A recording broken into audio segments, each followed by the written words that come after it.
নমস্কাৰ বন্ধুসকল, মোৰ ব্লগ ভিডিঅ'ত আপোনালোকক স্বাগত জনাইছোঁ। আজি মোৰ ব্লগ ভিডিঅ'টোৰ টপিকটো হৈছে আপোনাৰ দেৰগাঁও ছুপাৰ মাৰ্কেটৰ সন্মুখৰ 37 নং ৰাষ্ট্ৰীয় ঘাইপথত এখন প্ৰকাণ্ড বৰগছজোপা বাগৰি পৰে। এই বৰগছজোপা কমচে কম 80-90 বছৰ পুৰণি হ'ব। এই গছজোপাৰ তলত মানুহে বহুতেও আশ্ৰয় লৈছিলে, ছাঁ লৈছিলে।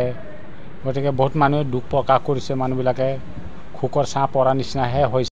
ভিডিঅ'টো এবাৰ চাই লওক।